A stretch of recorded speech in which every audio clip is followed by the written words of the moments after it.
Just sign it, my wife demanded, her attorney smirking beside her. I signed without a word and walked out. 24 hours later, her lawyer called her, voice shaking. I ran a background check on him. Cassie, who did you marry? She had no idea who she was trying to rob. My name is Thomas Callahan. I'm 60 years old. For 35 years, I've investigated financial crimes for major corporations. I follow money through shell companies and offshore accounts until I find a thief. But my wife Cassie thinks I'm just a bookkeeper for small businesses. I let her believe that. That afternoon, she walked into my office with a stranger.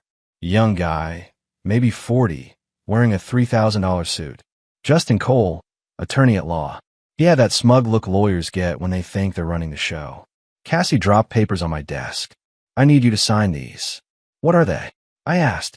Power of attorney documents. Justin cut in, settling into the chair like he owned it. Standard stuff. Just transferring account access for easier household management. I flipped through the pages. Financial power of attorney. Full signing authority. Complete access to joint accounts. Why now? I looked at Cassie. She smiled that old smile. Because I love you, Tom. Because married people trust each other. Justin tapped his pen. This is routine, Mr. Callahan. Unless you don't trust your wife. I held his eyes for 3 seconds.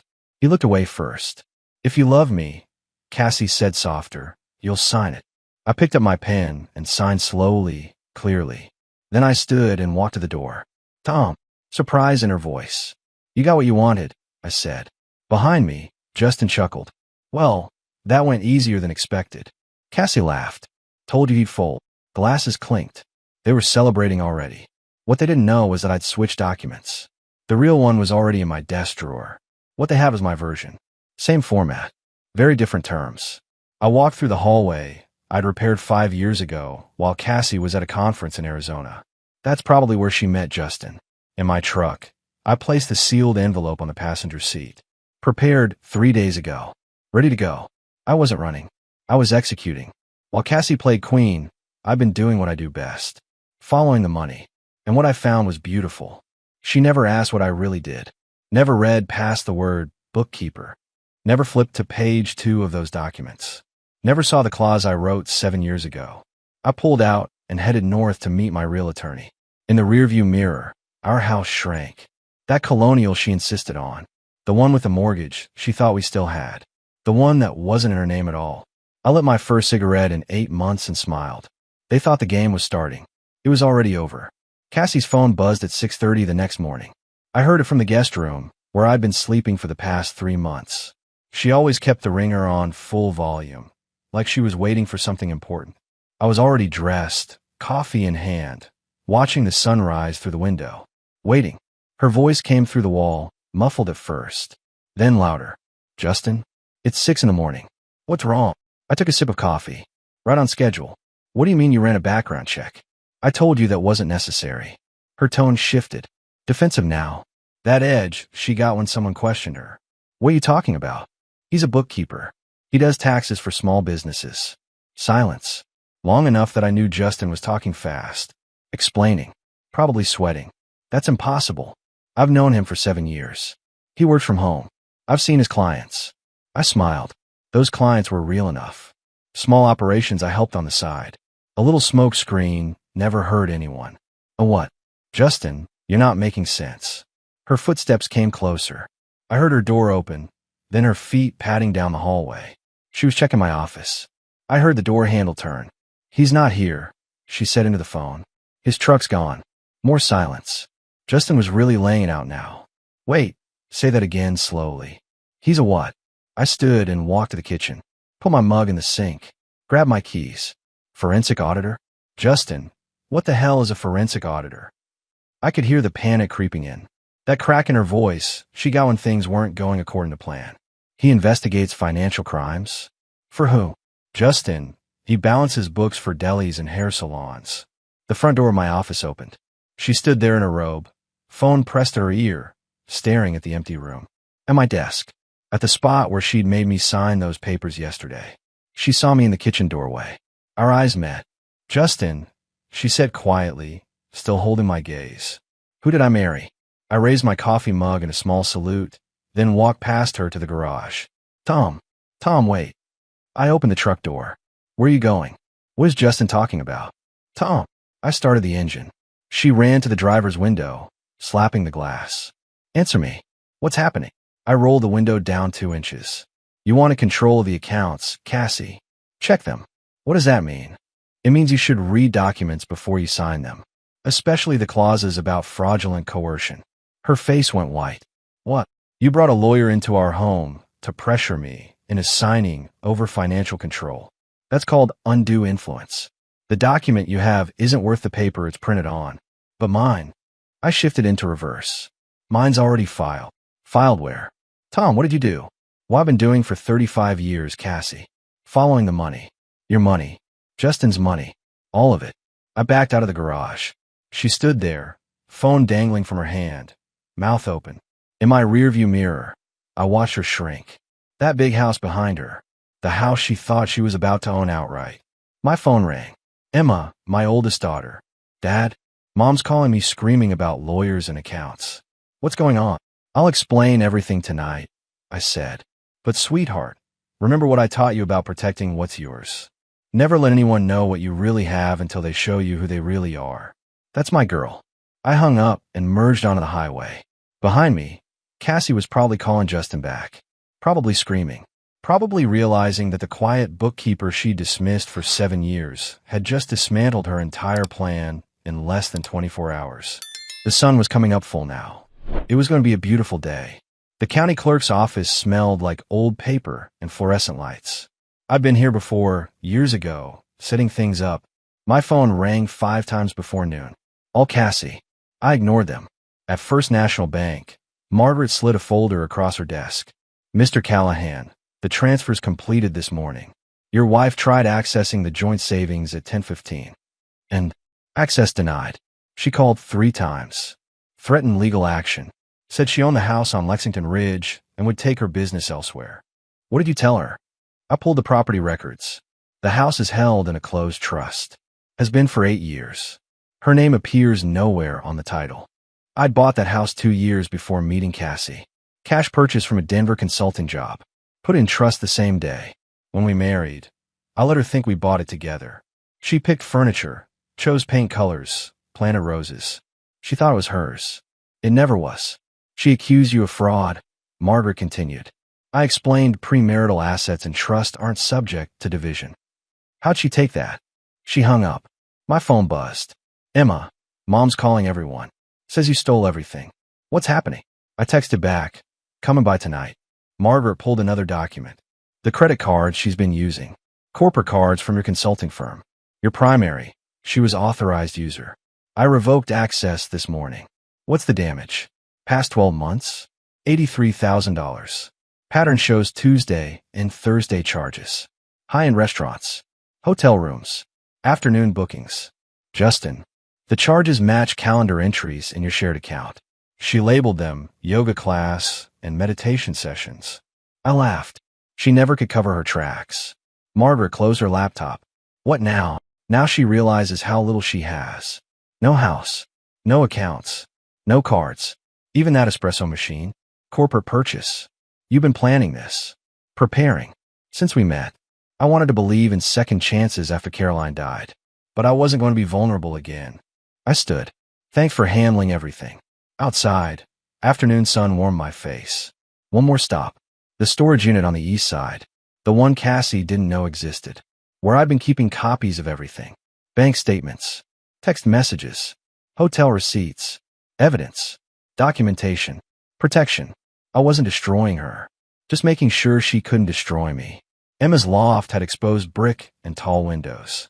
She'd done well. Investment banking. Sharp like her mother. Caroline's strength without the vulnerability. Ava was already there. Laptop open. My younger daughter, corporate attorney from Chicago. She'd flown in that morning. Dad. Emma poured coffee. Mom called 6 times. She's hysterical. Says you locked her out of everything. I protected what's mine. She tried to take it. Ava turned her screen. I pulled the power of attorney she filed. Complete financial control. If it had been valid, she could have emptied every account. But it's not valid. No. The coercion clause you embedded 7 years ago. When she brought Justin Cole in, she triggered it. Document voids itself. Ava looked impressed. Sophisticated work. Emma leaned forward. Justin Cole. We looked him up. He's more than her lawyer. I know. Been tracking him for 8 months. How long have you known she was cheating? Ava asked. Since spring. I was checking our home network security. She used our Wi-Fi for calls. Not smart. Call logs showed the same number multiple times daily. Justin Cole, attorney at law. Emma's jaw tightened. Cheating and stealing. Looks that way. We can press charges. Fraud. Conspiracy. I held on my hand. I'm not interested in jail. Just protecting myself and making sure she leaves with nothing of mine. Ava pulled up another screen. The house. Registry shows trust ownership since 2015. Premarital. Fully protected. Mom has no claim. Emma finished. None. Her business. Ava asked. That interior design thing. I've been watching her accounts. Money flowing through that doesn't match legitimate clients. I documented everything and filed reports with the IRS. They'll audit. If they find what I think, she's got bigger problems than our divorce. Ava sat back. You've been building a case. Protecting evidence. My phone buzzed. Cassie, Tom, please. We need to talk. I showed them. Are you responding? Emma asked. When she's ready for honest conversation. Right now she's in shock. Thinking she can fix this. She can't. Ava closed her laptop. What do you need from us? Just wanted you to hear from me. She'll paint herself as the victim. You need to know the truth. We know. Emma said firmly. Your mother, Caroline, taught me something before she died. She said if I ever loved again, make sure I knew who they really were before giving them power to hurt me. I try to follow that. With Cassie, I kept one eye open. Silence settled. What happens now? Ava asked. Cassie realizes she has no leverage. No money. No house. No access. She'll try negotiating. Then threatening. Then she'll leave. Just like that. Just like that. And Justin. I smiled. I sent documents to the state bar. Ethics complaints. Having intimate relationships with clients while handling their legal affairs. Big no-no. Ava laughed. You're destroying both of them. I'm letting the system work.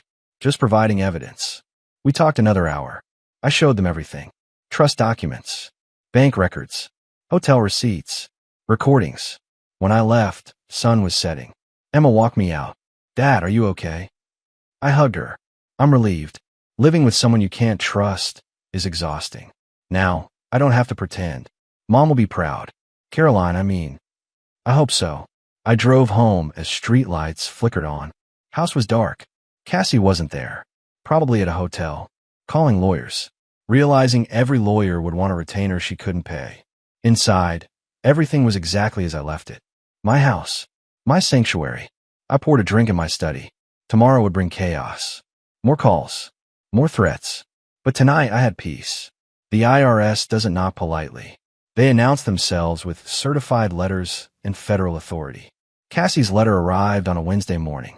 I know because she called me screaming. What did you do? Her voice was shrill, panicked. The IRS is auditing me. 7 years, Tom.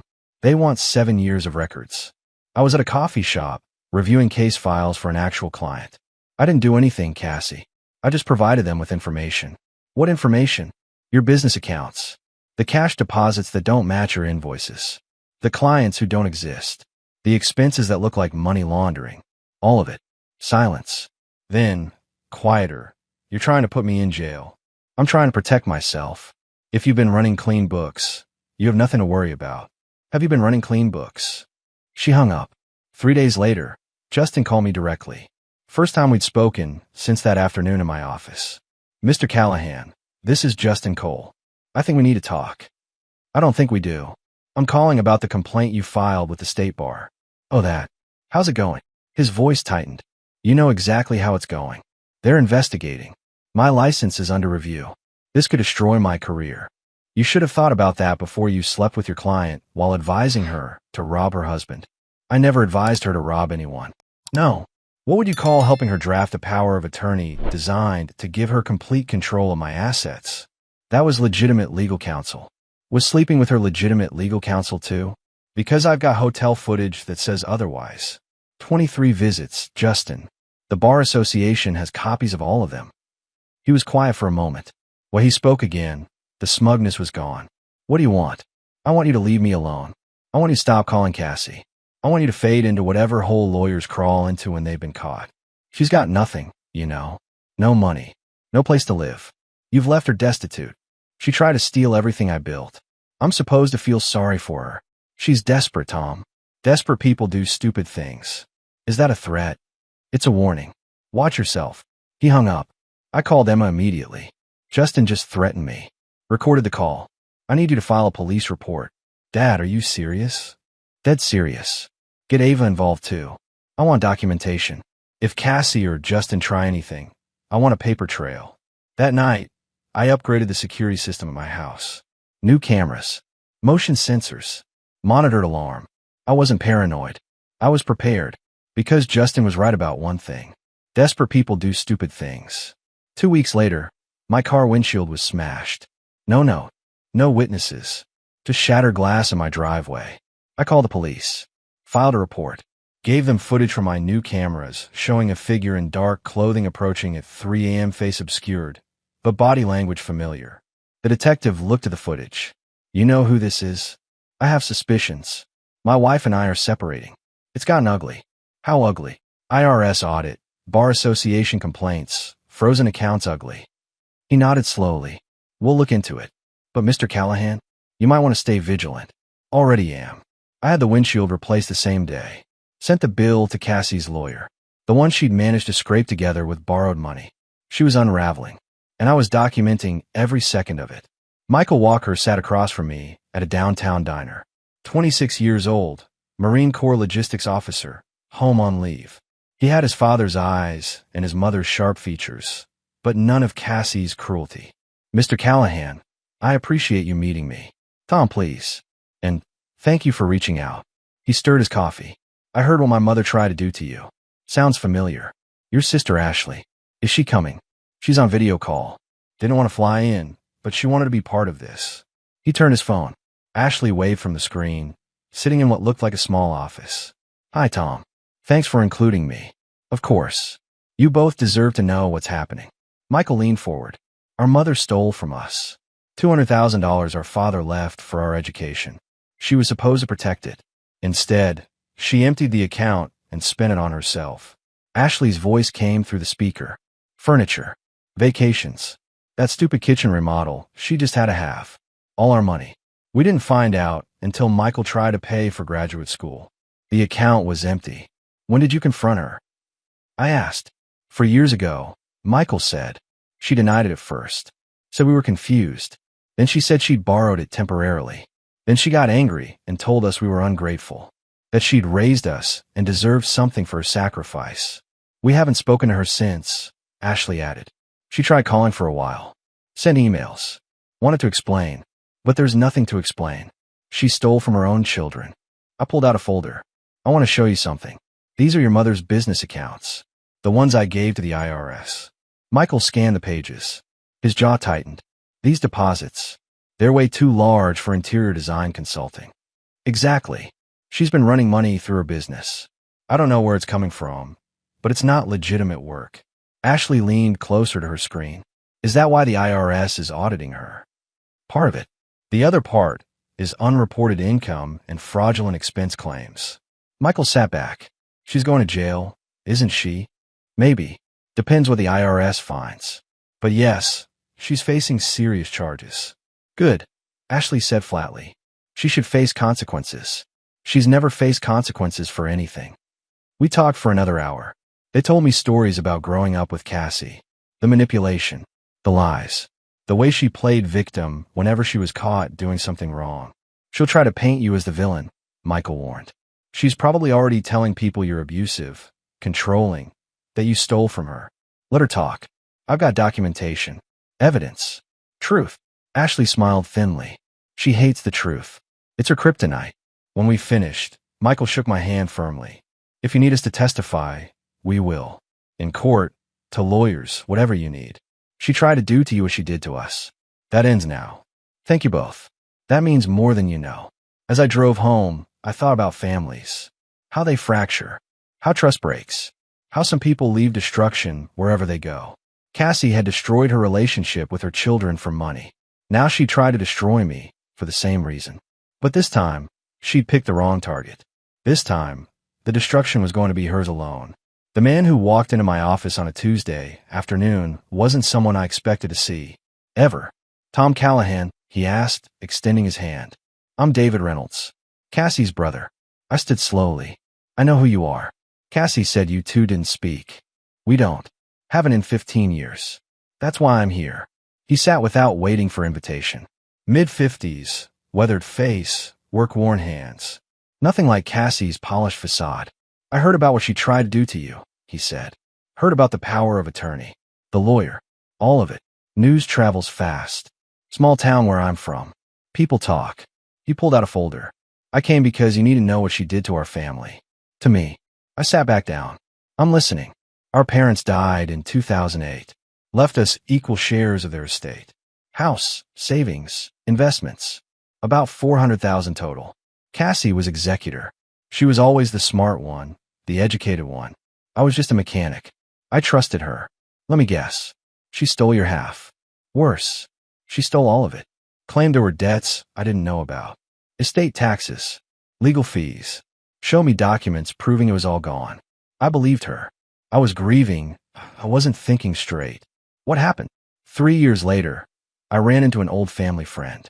Lawyer who'd helped my parents with their will. He asked how I'd spent my inheritance. I told him there wasn't any. He looked confused. Said he'd review the estate. There were no debts. No major taxes. Should have been plenty left. David's hand shook slightly. "I hired my own lawyer. Took 6 months, but we traced it. Cassie had funneled everything into accounts only she controlled. Every dollar. She'd forged documents about the debts. Fabricated expenses. Stole $200,000 from her own brother." "Did you press charges?" "Tried. Statute of limitations had passed. My lawyer said we could try civil court, but it would cost more than I'd recover. So I cut contact. Told her if she ever came near me again, I'd make sure everyone knew what she'd done." He slid the folder across. "This is everything. Bank records. The forged documents. Witness statements. I'm giving it to you because you're fighting her. And Tom, she needs to be stopped." I opened the folder. Page after page of evidence. Clear, documented, damning. Why help me? You don't know me. Because she's done this her whole life. Takes what isn't hers. Lies about it. Plays victim when she's caught. Someone needs to finally hold her accountable. Might as well be you. "David, this is evidence of fraud. Criminal fraud." "I know. Do with it what you want. I just want her to finally face consequences." After he left, I sat with that folder for an hour. Then I called my attorney. "I need you to see something. Cassie's been doing this a lot longer than I thought." Emma came by that evening. I showed her everything David had brought. She read in silence, then looked up with tears in her eyes. "Dad, she's a monster. She's a predator. And she's been hunting for decades. What are you going to do? Make sure she never hunts again." The state prosecutor's office was utilitarian. Gray walls, fluorescent lights, the smell of burnt coffee and broken promises. Assistant District Attorney James Harrison sat across from me, reviewing the evidence I brought. David's documents, my recordings, bank statements, hotel receipts, everything. "Mr. Callahan, this is extensive. You've been documenting for a while. Years. I'm a forensic auditor. Documentation is what I do." He flipped through pages. The brother's evidence. "This shows a pattern. Fraud against a family member. That strengthens any case significantly. Can you prosecute for the brother's case? Statute of limitations expired. But this establishes pattern of behavior. Shows she's done this before. That's valuable." He pulled out another file. The IRS audit. Preliminary findings show significant discrepancies in her business accounts. Unreported income. Fraudulent expenses. Cash deposits totaling over $300,000 in the past 4 years. Where's it coming from? That's what they're investigating. But Mr. Callahan, tax evasion at this scale? We're talking serious charges. 5 to 10 years potentially. She brought this on herself. She did. The power of attorney attempt. That's attempted fraud. The coercion clause you included was smart. The recording you made of that meeting? That's admissible.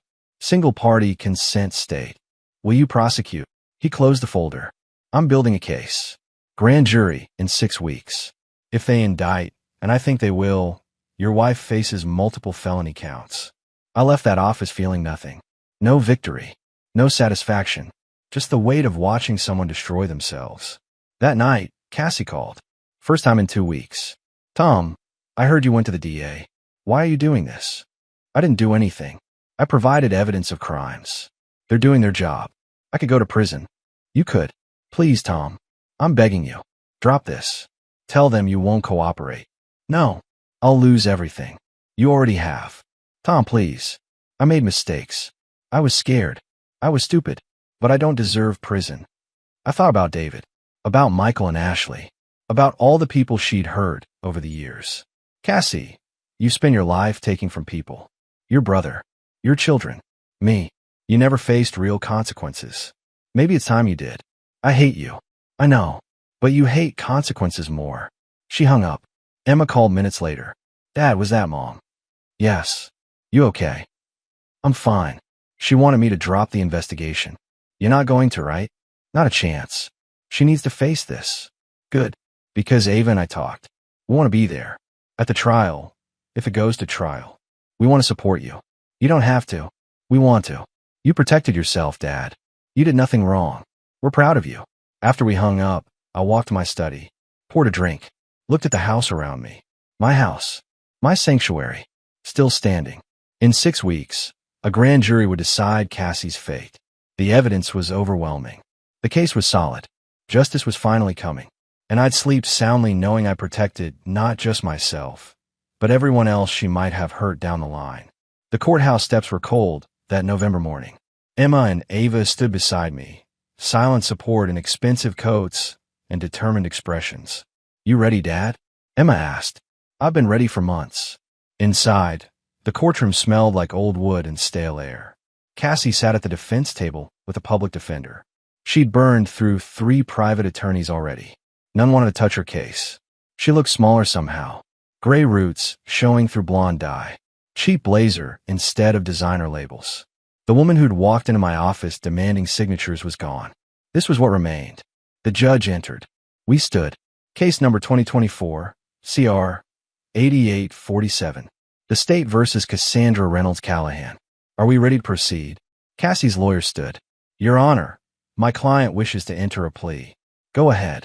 Cassie stood, hands shaking. Guilty, Your Honor. To all counts. The prosecutor stood.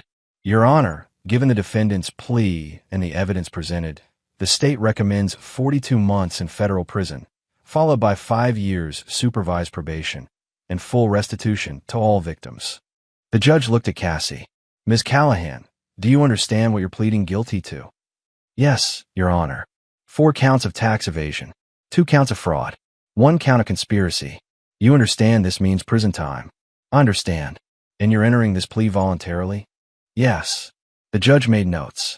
Sentencing is set for December 15th. Bail is revoked. The defendant will be remanded to custody immediately. 2 marshals approached Cassie. She looked back once, directly at me. Not with hatred, with defeat. I felt nothing. They led her away. The courtroom cleared. Emma hugged me in the hallway. It's over, she said. It is. Ava joined us. 42 months. She'll serve maybe 30 with good behavior. Still long enough, I said. Outside, the sun broke through clouds. Michael and Ashley were waiting on the steps. They'd come to witness the plea. Michael shook my hand. Thank you for seeing this through. You helped make it happen. Ashley smiled, the first genuine smile I'd seen from her. Maybe now we can all move on. We stood together, these children Cassie had betrayed, and talked about futures instead of past wounds. David, her brother, called that afternoon. I heard. Guilty plea. 42 months. Yes. Good. Maybe she'll finally learn something. Maybe. But I'm not holding my breath. Tom, thank you for holding her accountable. I couldn't do it. You did. After he hung up, I sat in my study. The house was quiet. My house. Finally completely mine again. The divorce papers were already filed. Uncontested now. She had nothing to fight for. Justin's law license was permanently revoked. He'd moved to another state, tail between his legs. Everything was resolved. Every loose end tied. Emma and Ava came for dinner that night. We cooked together, laughed together, remembered Caroline together. Mom will be proud, Ava said, of how you protected yourself. I hope so. We know so. Emma added. You taught us something important. Stand up for yourself. Document everything. Never let anyone make you a victim. That's the lesson, I said. You're never a victim if you see it coming and prepare. Later, alone, I poured a drink and stepped onto the back deck. Cold November air. Clear stars. Cassie would spend the next 3 years in prison. Then 5 more looking over her shoulder. I'd spend them living the life I protected. Working. Spending time with my daughters. Maybe even dating again someday. But not yet. First, I needed to just breathe. And that's exactly what I did. 18 months later, I stood in that same house, watching spring rain through the window. The house felt different now. Lighter. Like it had exhaled something toxic and could finally breathe. Emma had gotten engaged. Investment banker she'd met through work. Good man. Respectful. I checked his background thoroughly. Old habits. Ava was making partner at her firm. Caroline would have been so proud. Cassie was 16 months into her sentence. Minimum security facility in Pennsylvania. She'd written me twice. I never opened the letters. Returned them unopened. Michael and Ashley had reconnected with me. We met for dinner occasionally. They were healing. Building lives their mother's toxicity hadn't poisoned. David called every few months. We'd become unlikely friends. 2 men who'd survived the same predator. My work continued. New cases. New clients. Companies in crisis still needed someone to follow the money. But I was more careful now. More selective. Life was too short to spend it drowning in other people's disasters. The doorbell rang. Emma and her fiancé, bringing lunch. Dad. She hugged me. You look good. Relaxed. I am. We ate together, talked about wedding plans, laughed about nothing important. After they left, I walked through the house. Every room held memories now. Not of Cassie. Of Caroline. Of my daughters growing up. Of the life I'd built with my own hands. In my study, I opened the locked drawer. The one with all the evidence I collected. Years of documentation. Protection. Preparation. I'd kept it all. Even after the trial. Insurance. Just in case. But looking at it now, I realized something. I didn't need it anymore. I took the files outside to the fire pit. One by one, I fed them to the flames. Bank statements. Hotel receipts. Recordings. All of it. Watching them burn felt like releasing weight I'd carried too long. The last document was the power of attorney Cassie had tried to force on me. The one that started everything. I held it for a moment, reading my own signature. Then I dropped it into the fire. As it burned, I thought about contingencies. About preparing for the worst while hoping for the best. About protecting yourself without becoming paranoid. I'd done what I needed to do. Defended what was mine. Stopped someone who'd hurt people for decades. But I wasn't defined by that fight anymore. I was just Tom, 62 years old, father of 2 incredible women, grandfather soon, if Emma's hints meant anything, a man who'd loved and lost and loved again, who'd been betrayed and survived, who'd learned that sometimes the strongest thing you can do is simply refuse to be a victim. The fire died down, ashes scattered in the breeze. I went back inside, poured a drink, and called Emma. Hey, sweetheart. About the wedding. I was thinking, maybe we do it here, in the garden? Your mom loved that garden. Caroline, she'd want to be part of this.